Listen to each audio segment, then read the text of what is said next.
সবাইকে জয় যিশু। আমি প্রার্থনা করছি পবিত্র আত্মা আমাদের সবাইকে আজকে কথা বলবে। আর বাক্য যাওয়ার আগে আমরা যতজন এখানে আছি আমরা সেই প্রভু যিশুর দিকে আমাদের দৃষ্টি রাখবো।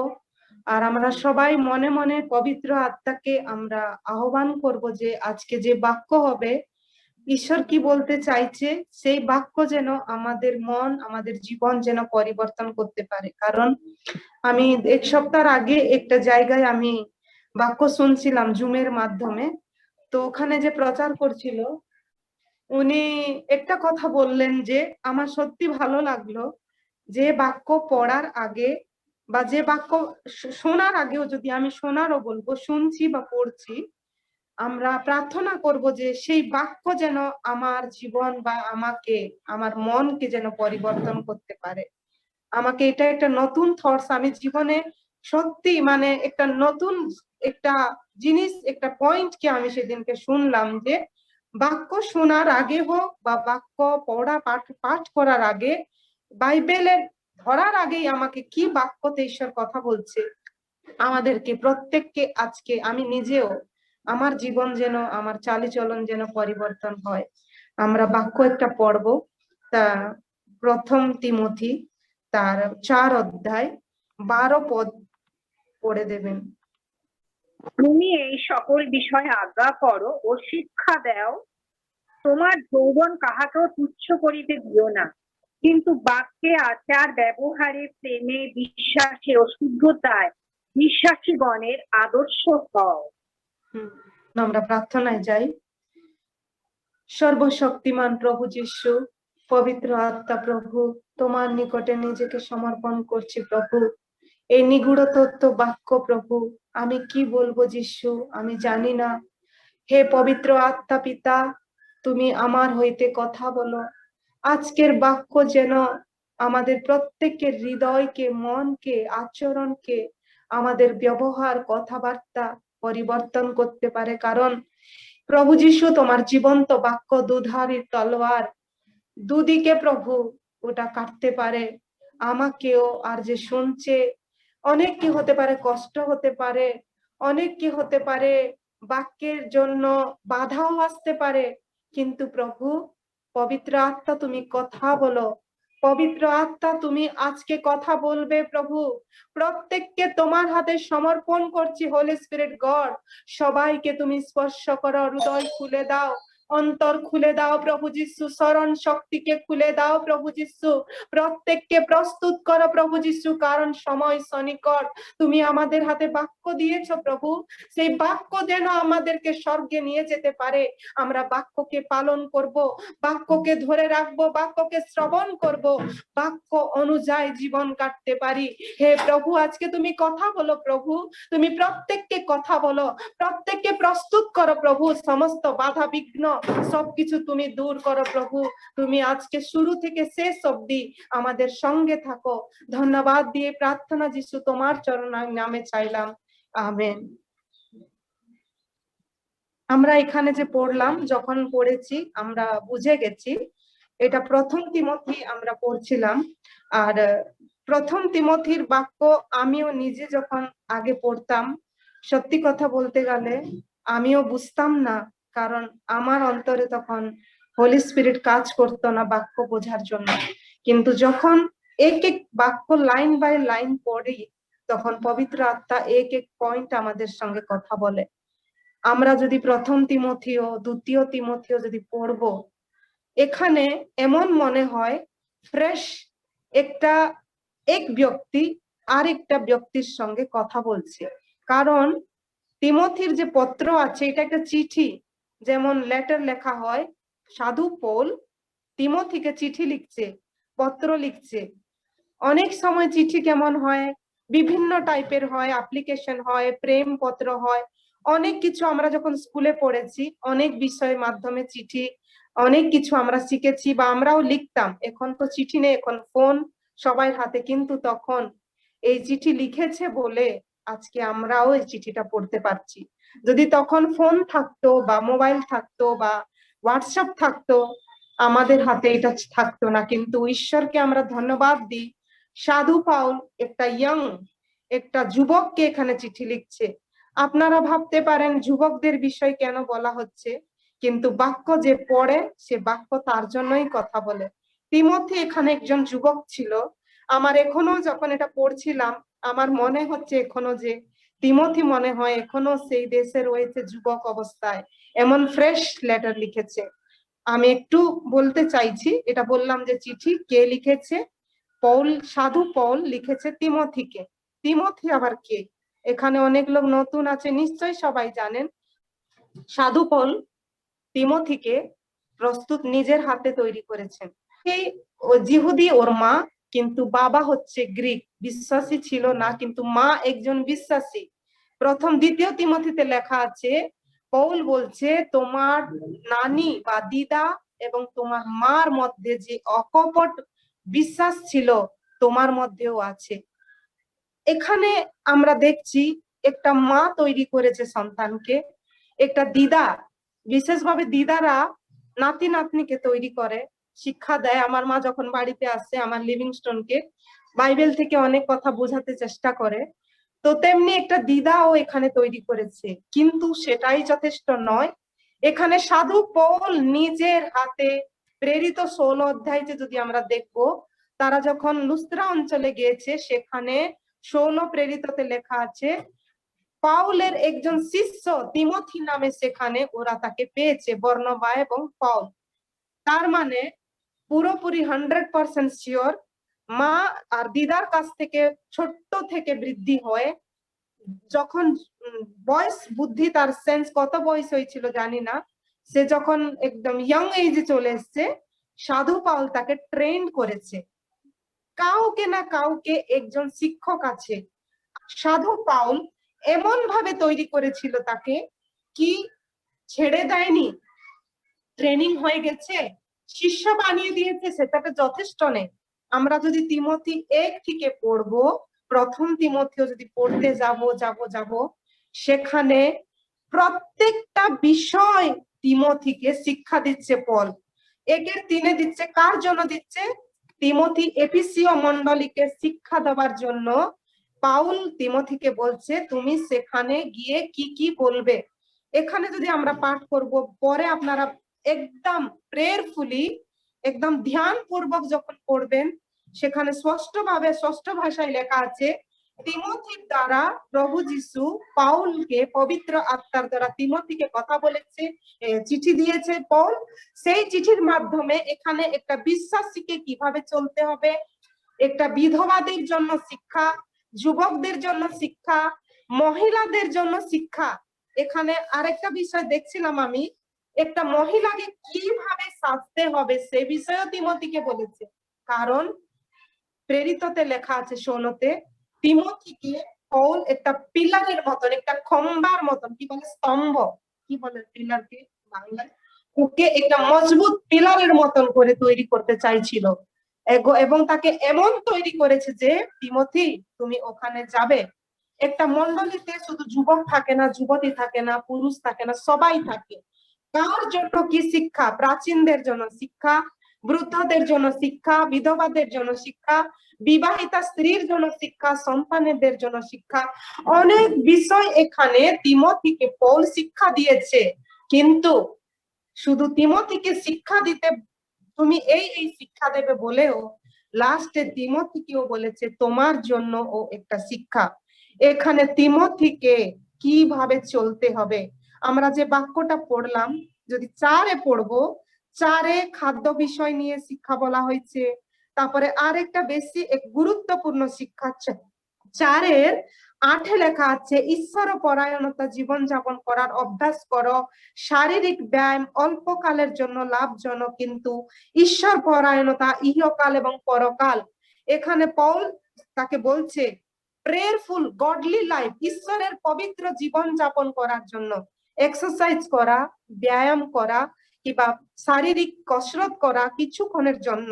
কিন্তু এখানে পাউল তিমথিকে বলছে ঈশ্বর পরায়ণতা জীবন যাপন করতে।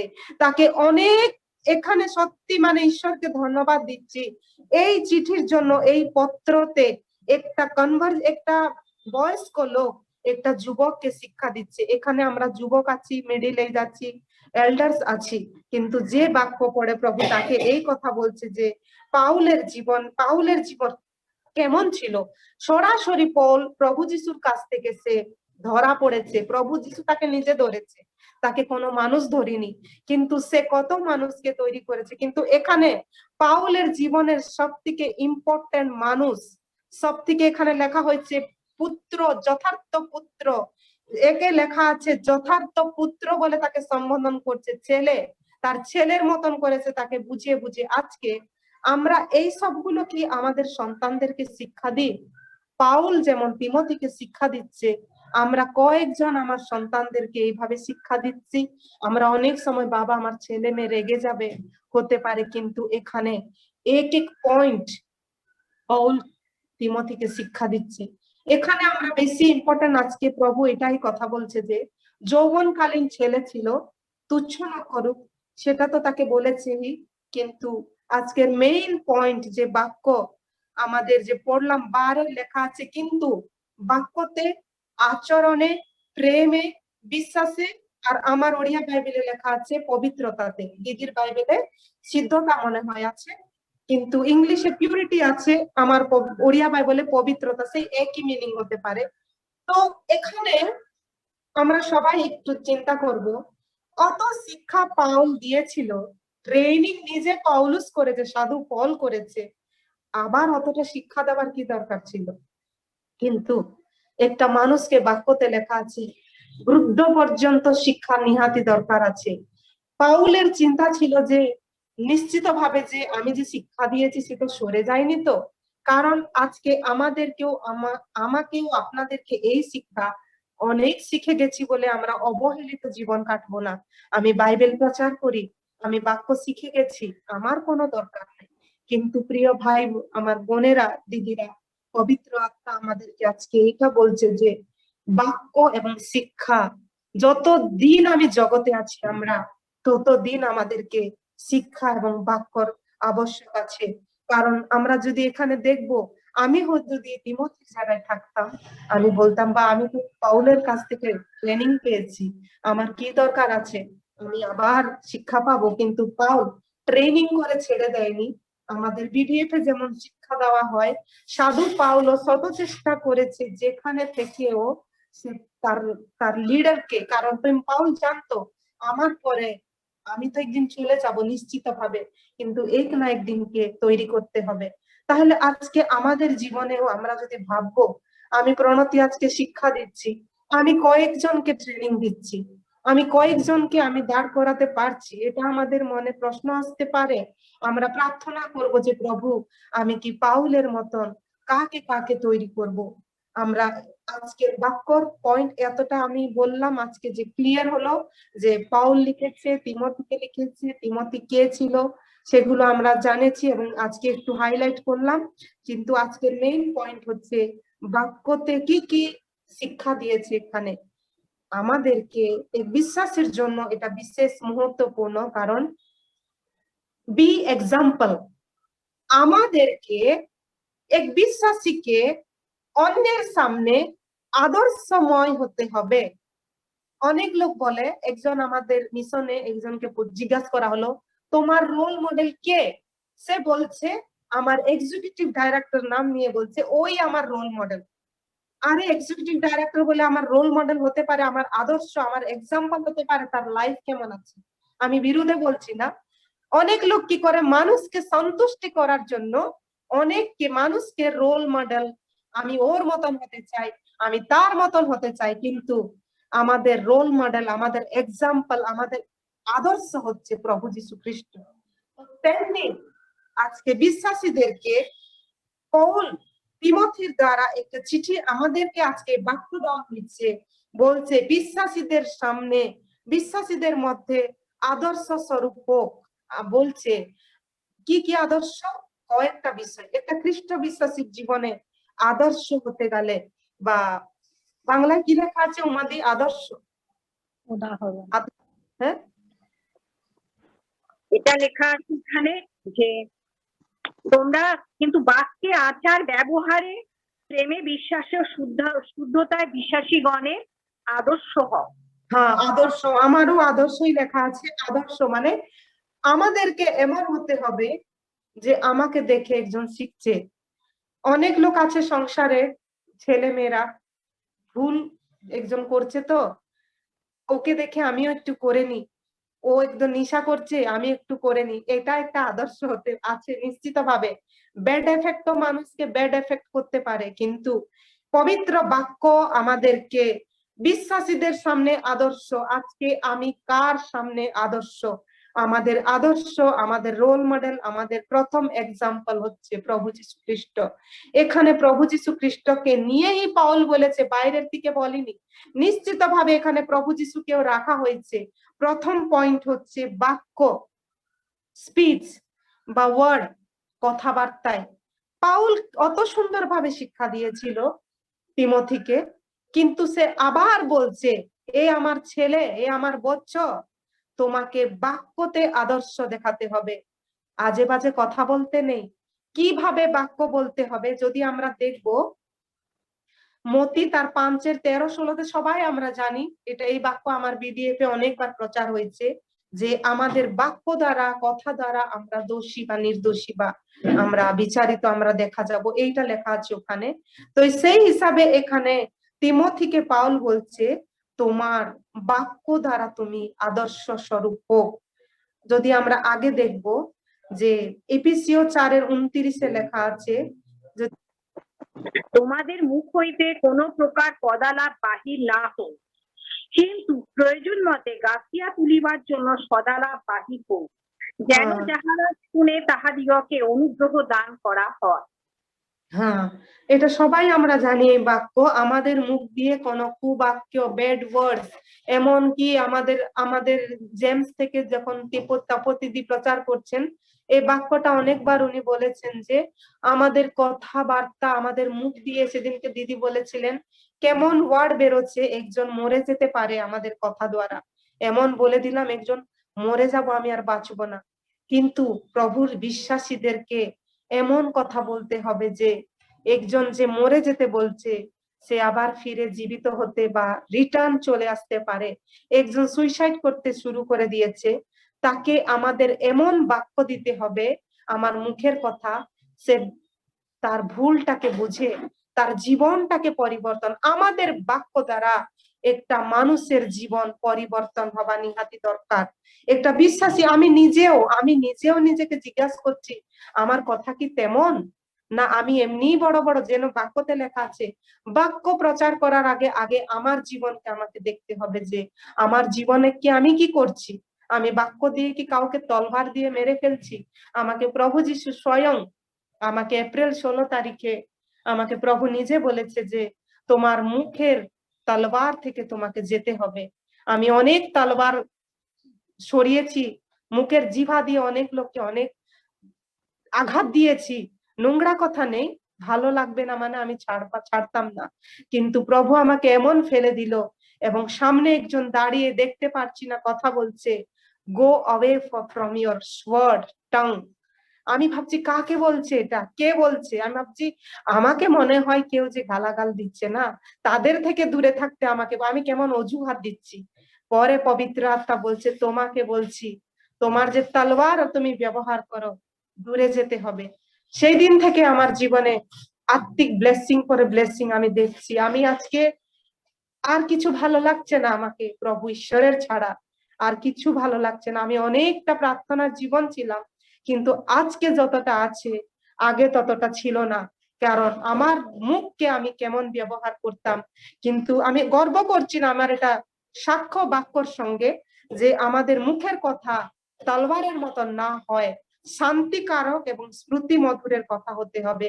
সেই জন্য সাধু পাউল তিমথিকে বলছে, প্রথম বাক্য, প্রথম শিক্ষা হচ্ছে, তিমথিকে বলছে তোমার বাক্য।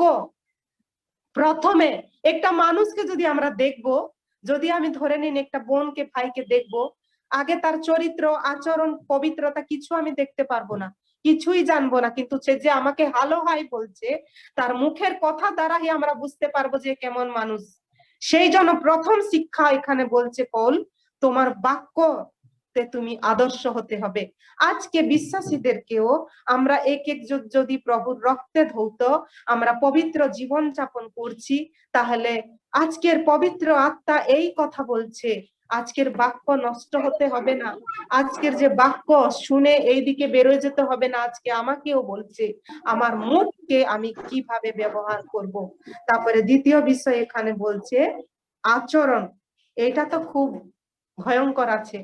আচরণ মানে ব্যবহার, আমার ওড়িয়ায় আচরণ লেখা আছে, বাংলায় চাল চলন লেখা আছে না, চালি চলন, হিন্দিতে লেখা আছে চাল চলন, ইংলিশে মনে হয় কন্ডাক্ট লেখা আছে মেবি। তো আমি বলবো চাল চলন, আমাদের অঙ্গভঙ্গি বলতে পারবো, আমাদের লাইফস্টাইল বলতে পারবো।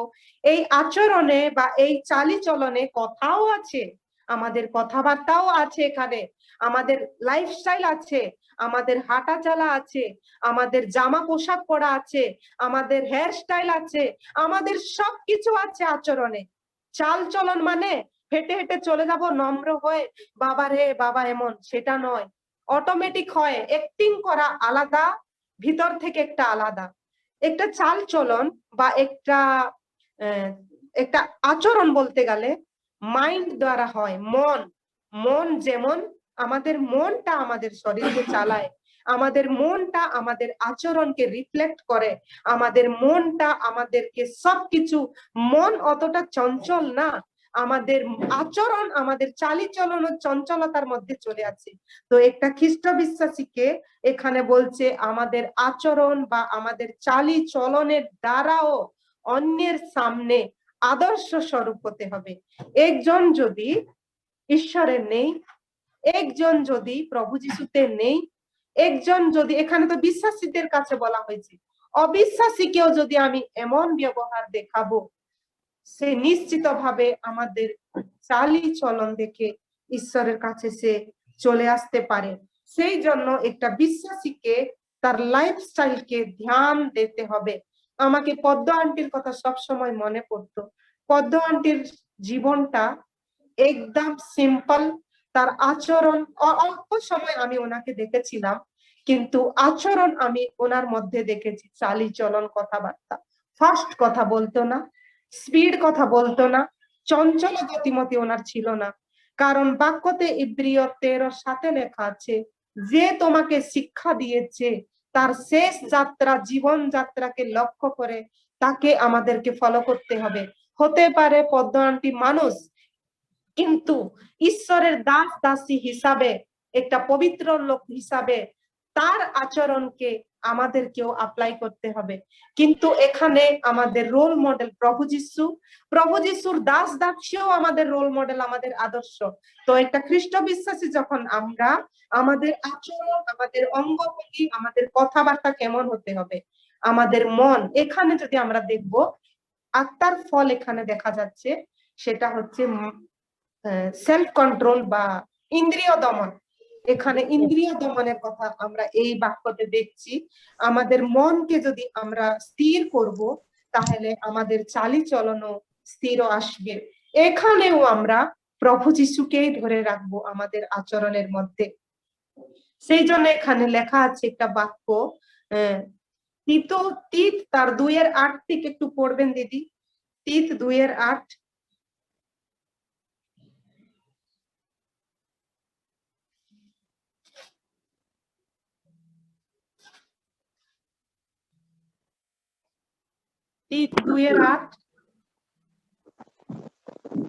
শিক্ষাতে অবিকার্যতা, স্থিরতা এবং অদৃশ্য নিরাময় বাক্য প্রদর্শন করো, যেন বিপক্ষ আমাদের বিষয়ে মন্দ বলি বা সূত্র না পাওয়াতে লজ্জিত হয়। 7টা একটু পড়ে দেবেন, সরি। আর আপনি সর্ববিষয়ে সৎ ক্রিয়ার আদর্শ হন। এখানে লেখা আছে আচরণের সৎকর্মের আদর্শ হোক। এখানে তিতকেও সেই মেঘ কথাই বলছে যে সৎকর্মের আদর্শ, আমাদেরকে এমন আদর্শ সৎকর্ম দেখাতে হবে যে আমাদের বিরোধী বা যে বিশ্বাসী নয়, আমাদের আচরণ দেখে মন্দ কথা দেখিয়া ওরা যেন আমাদেরকে যেন লজ্জিত না করতে পারে, বা ওরা যেন বুঝতে পারে যে এটা হচ্ছে ঈশ্বরের সন্তান। তো একটা ঈশ্বরের সন্তানকে কিভাবে আচরণ করতে হবে এখানে সাধু পাউল তিমোথীকে সেই শিক্ষা দিচ্ছে। তাহলে আজকে আমাদের জন্য প্রভু যিশু এই বাক্যর মাধ্যমে এই শিক্ষা দিচ্ছে যে একটা খ্রিস্ট বিশ্বাসীকে অন্যের সামনে আদর্শটাকে, যে পুরনো আদর্শ বা যে পুরনো চালিচলন ছিল সেইটাকে পুরোপুরি পরিবর্তন করে আমাদেরকে খ্রিস্ট প্রভু যিশুর আচরণ কেমন ছিল, মৃদুতা ছিল, নম্রতা ছিল, ধীরজ ছিল। প্রভু যিশুকে আমাকে এই আদর্শ বা এই আচরণে বা এই চাল চলনে আমাদেরকে ধরে রাখতে হবে। প্রথম পিতর 2:11-তেও একটা বাক্য মনে পড়ছে, একটু পড়ে দিলে ভালো হয়। প্রথম পিতর 2:11 এবং 12-তে।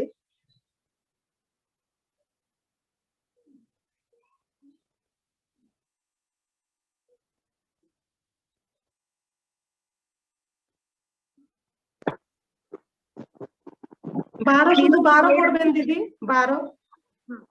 প্রিয়জনেরা, আমি নিবেদন করি তোমরা বিদেশী ও প্রবাসী বলিয়া মানসিক অভিলাষ, খালি 12 বললে? হ্যাঁ হ্যাঁ।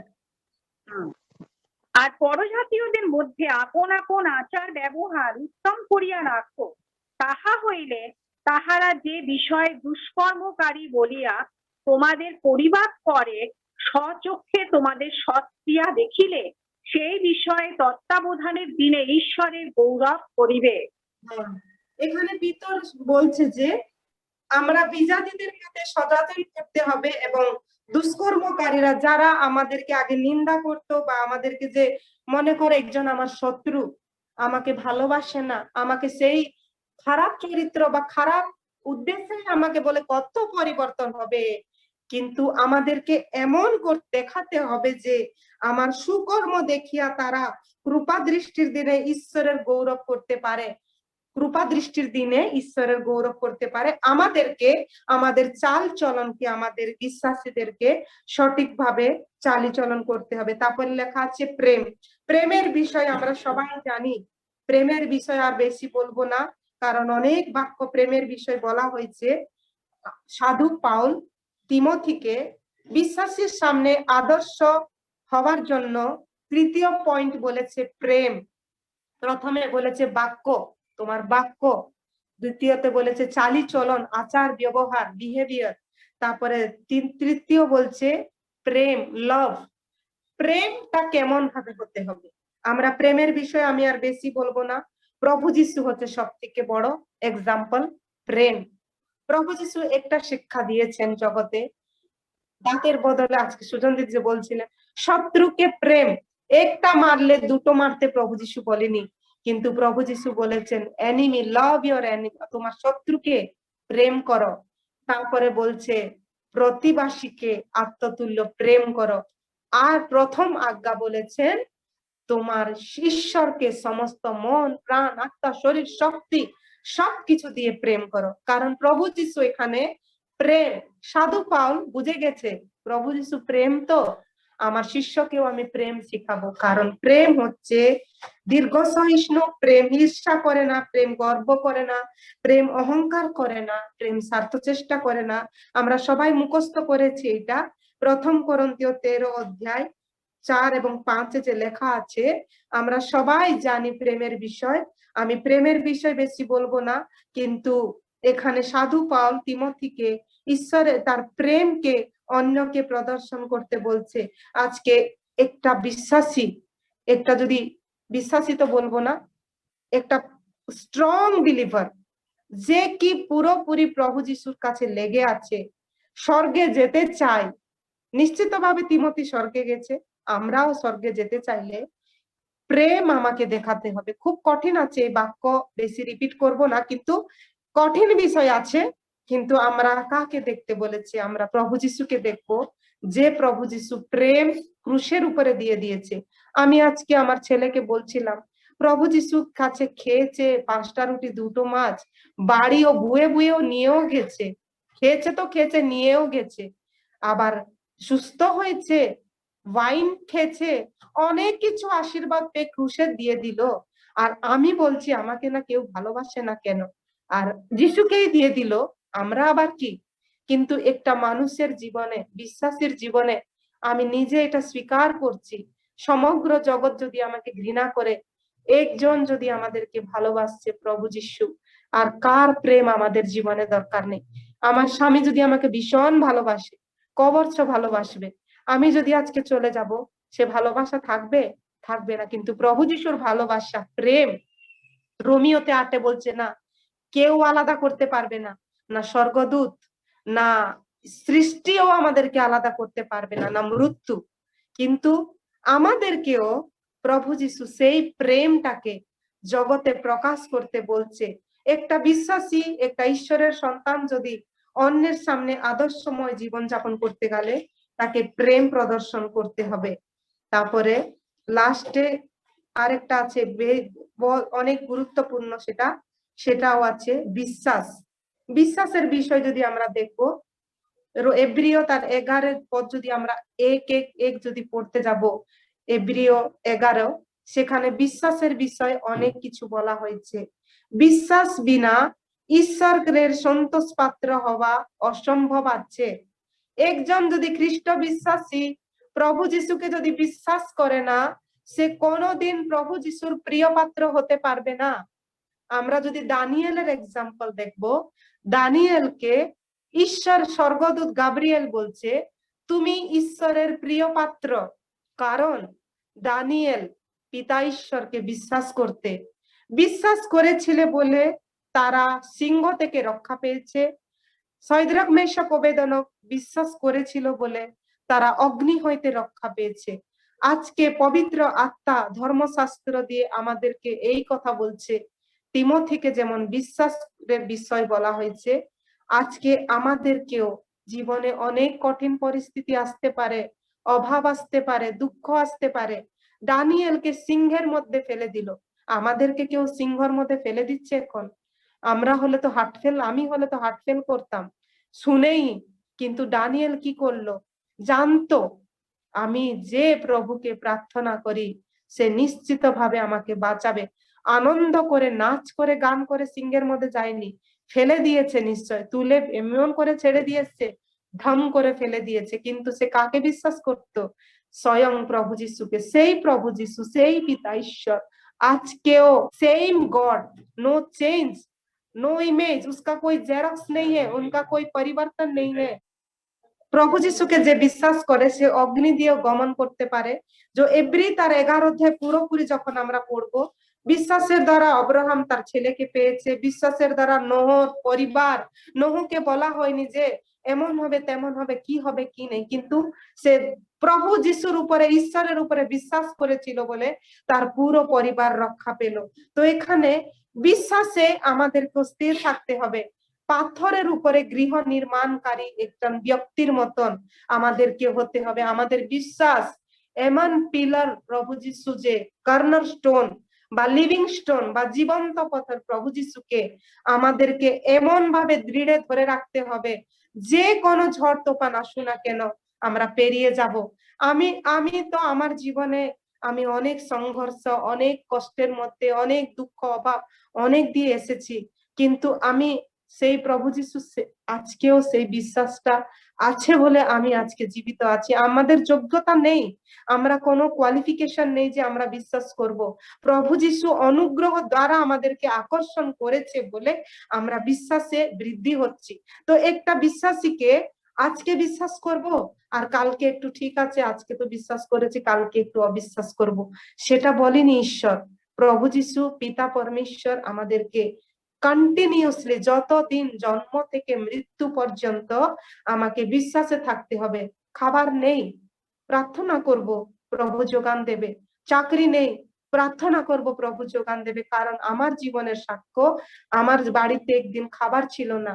আমি যখন ভুবনেশ্বরে মিনিস্ট্রি করতাম, আমার অনেক ইয়ং এজ, আমার তখন 20 বছর ছিল, আমি কিছু জানতাম না, আমি একটা বলে মেয়ে, আমার বাড়িতে খুব ভালো মতন বড় হয়েছি, কিছুই জানতাম না। আমার বাড়িতে কিচ্ছু ছিল না, ভুবনেশ্বরে, ভোপালে, মধ্যপ্রদেশ, চালও ছিল না। আমরা আমি বুঝতে পারতাম না যে চাল নেই, খাবো কি, আরামে বিন্দাস থাকতাম, নেই তো নেই, কি করবো। আমি যখন বাড়ি ফিরে এসেছি, আমার দরজার সামনে চাল ছিল আর চালের সঙ্গে তেল ছিল। আমি কে রেখেছে, কে রেখেছে, আমার হাউস ওনার বলছে আমি রেখেছি। সে কাউকে কিছু ছোটটা দেয় না, ও মানে একটু স্ট্রং আছে। কিন্তু পাথর থেকে প্রভু যিশু জল নির্গতকারী, মার্বল পাথর থেকে প্রভু যিশুর জলকে নির্গতকারী, মানে পার করার ক্ষমতা আছে। তো প্রভু যিশুর কাছে যখন আমরা সুদৃঢ় বিশ্বাসে স্থির থাকবো, আমরা তার আশ্চর্য কর্ম দেখতে পারবো। ইব্রিয় 11টা আপনারা সবাই আস্তে আস্তে বাড়িতে গিয়ে প্রেয়ারফুলি এটাও পড়বেন। আর তারপরে আমরা দেখছি এখানে তার লাস্ট পয়েন্ট আমি শেষ করব, যে পবিত্রতা বা সিদ্ধতা, পিউরিটি, খুব ইম্পর্টেন্ট পয়েন্ট এটা। একটা স্বর্গ যাবার জন্য পবিত্রতা না থাকলে, একটা যদি কমই হয়ে গেলে আমরা স্বর্গ যেতে পারবো না। আমি সবসময় বলি, বাক্য আছে, বিশ্বাস আছে, আচরণ আছে, প্রেম আছে, কিন্তু পবিত্রতা নেই। লুকে লুকে নোংরা কাজে, নোংরা কথায় মুখ দিয়ে বেরোচ্ছে যা ইচ্ছা তা, মুখ দিয়ে যা বেরোয়, হৃদয়ে যা, হৃদয়ের পূর্ণতায় মুখে কথা বলে আর আমাদেরকে অসুচি করে দাও। এটা প্রভু যিশু নিজে বলেছে। প্রভু যিশু বলেছে, ঈশ্বর বলেছেন আমি পবিত্র, তোমরাও পবিত্র হও। পিতরতেও 1:15 বলেছে পবিত্র হতে হবে, কারণ আমাদের সৃষ্টিকর্তা আমাদের প্রভু যিশু পবিত্র। পবিত্রতার একটা উদাহরণ যদি আমরা দেখবো, সেই দানিয়েল, সেই শয়দ্রক মেশক অবেদনক রাজাকেও তারা ভয় পায়নি, তারা মুখের খাদ্যও খায়নি অপবিত্র হয়ে যাব বলে, এবং তারা পবিত্র জীবন যাপন করেছে। যোসেফের জীবনে যদি আমরা দেখবো, ফতিপরের বউ যখন তাকে ব্যভিচারের প্রতি আসক্ত করছিল, ফতিপর কি করলো, সে যোসেফ কি করলো, পবিত্রতাকে সে ধরে রাখলো। আজকে বিশ্বাসীর জীবনে ছোট ছোট অপবিত্র হওয়ার জন্য শয়তান খুব চালাকি ভাবে আমাদের জীবনে মুখ দিয়ে, কানে কথা শুনছি, কান দিয়ে, হৃদয়ে ভাবনা দিয়ে কিংবা অন্য মাধ্যমে আমাদেরকে অপবিত্র করার জন্য চেষ্টা করবে। কিন্তু যোসেফ কি করে জয়লাভ করলো? যোসেফের কাছে কি ছিল? তার জ্ঞান, তার বুদ্ধি, তার নিজের ট্যালেন্ট কিছু নেই, তার কাছে সদাপ্রভু ছিল। বাক্যর প্রতি লাইনে জেনেসিসে লেখা আছে সদাপ্রভু তার সহবর্তী। গর্ততে ছিল সদাপ্রভু ছিল, ফতিপরের জেলে ছিল সদাপ্রভু ছিল, ফারোর বাটিতে ছিল সদাপ্রভু তার সঙ্গে ছিল। সেই জন্য আজকে বিশ্বাসীদেরকে, এক বিশ্বাসী যদি পবিত্র জীবন, আমি সত্যি কথা বলছি, একটু অন্যমনস্ক হয়ে গেলে আমার কাছেও অনেকটা পরীক্ষাতে আমি ফেল হয়ে যাই ছোট ছোট মিস্টেকে। প্রভু প্রভু যদি একটু এক সেকেন্ডের যদি প্রভুকে স্মরণ না করি, শয়তান এসে ঝট করে ঢুকে পড়ে ভিতরে এসে, আর কোথায় অশান্তি কোথায় কি হয়ে যায় বলতে পারবো না। কিন্তু প্রতি মুহূর্ত 24 ঘন্টা ঘুমে থাকলে, আমার ব্লাইন্ড জিজ্ঞাসা করছিল, দিদি ঘুমে থাকলে কি করে প্রেয়ার করবো, ঘুমাবো না? আমাকে জিজ্ঞাসা করছে। আমি বললাম ঘুমোবে? বিলিয়ম মজা করে বলছে ঘুমোতে হবে না, জেগেই থাকো, ঘুমতে হবে না। কিন্তু আমি ওকে বললাম সে তেমন নেই। ঘুমানোর আগে প্রভুর উপস্থিতি, স্বপ্নতেও তুমি প্রার্থনা করতে পারবে, স্বপ্নের মাধ্যমেও তুমি পবিত্রতা জীবন কাটতে পারবে। অনেক সময় স্বপ্ন মন্দ নোংরা স্বপ্নগুলো আসে, অপবিত্র বিষয়গুলো দেখা যায়, আমি ব্লাইন্ডদেরকে বলি। তো বাক্য পড়ে প্রার্থনা সব সময়। আমার আজকের বাক্য হচ্ছে আমাদের আদর্শ। বিশ্বাসীদের জীবনে আমরা অন্যের সামনে যদি আদর্শ হতে হবে, আমাদেরকে আদর্শ এক্সাম্পল, আমাকে দেখে যদি একজন কিছু শিখতে চায়, প্রথমে আমাদের বাক্য, আমাদের আচরণ, আমাদের বিশ্বাস, আমাদের পবিত্রতাকে আমরা অন্যের সামনে দেখাতে হবে। গীত সংহিতা 119:11 যেমন বলেছে, ঈশ্বরের বাক্য আমাদেরকে পবিত্র, ঈশ্বরের বাক্যতে আমাদেরকে হৃদয় সঞ্চয় করে রাখতে হবে, যেন ঈশ্বরের বিরুদ্ধে আমরা পাপ না করি। ঈশ্বরের বাক্যকে আমাদেরকে ধরে রাখতে হবে, যেন আমরা প্রভু যিশুর বিরুদ্ধে পাপ না করি। কারণ প্রভু যিশু একবার আমাদেরকে ধৌত করে দিয়েছেন।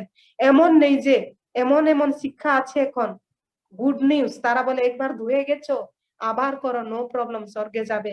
কিন্তু আমি বাড়ি গিয়েছিলাম ওড়িশাতে, আমার একজন পিসি হয়, ও বলছে এ প্রভু যিশু তো কি করে আমরা স্বর্গে যাব না, বলো তো কি করে যাব না? যাব, আমি যাব, যিশু মরেছে না, যাব। আমাকে বলছে, তর্ক করছে, কি করে যাবে? রাগ করবে, হিংসা করবে, তাহলে তো শয়তান খুশি হয়ে যাবে না, আমরা নরকে সবাই চলে গেলে খ্রিস্টান মানে যেতে হবে। আমি বললাম খ্রিস্টান হয়ে গেলে চলে যাবে? বাক্য পড়ছো, বাক্যর উল্টো কাজ করছো, তাহলে তো যিশু লজ্জিত হয়ে যাবে, শয়তান খুশি হবে। হ্যাঁ, তুমি সেটাই বুঝেছো, তুমি সেটাই বুঝেছো, যিশু লজ্জিত হবে আর শয়তান খুশি হবে, ভালো হয়েছে। তার মানে তো প্রভু যিশু যে পথ দেখিয়েছে শয়তানকে তার মস্তক চূর্ণ করা। আমি বলে বাইবেল কেন দিয়েছে আমাদের হাতে? বাইবেল পড়ছো তো? বলছে হ্যাঁ। বাক্য অনুযায়ী চালো। রাগ কি করে ছাড়বো? সেটাও ছাড়তে হবে, যেতে পারবে না। ও আমাকে এমন অজুহাত দিচ্ছিল, আমাদের পিসি যে হয়, যে যেভাবেও আমি চলে যাব, রাগ করে, হিংসা করে, অপবিত্র করে। আমি তো বাইবেল পড়ছি, প্রার্থনা করছি, চার্চে যাচ্ছি, সেটা যথেষ্ট নয়। কিন্তু একটা বিশ্বাসীর বাক্য, তার আচরণ, তার চালিচলন, তার ব্যবহার, তার লাইফস্টাইলকে পুরোপুরি পবিত্রতার মধ্যে রাখতে হবে। এবং আমিও আজকে এই শিক্ষা পেলাম, আমাদেরকে আদর্শ দেখাতে গেলে আমাদেরকে প্রভু যিশুকে আদর্শ করে ধরে রাখতে হবে, তবেই আমরা আমাদেরকে দেখে অনেক লোক শিষ্য হতে পারে। প্রভু এই বাক্যর দ্বারা আমাদেরকে আশীর্বাদ করুন।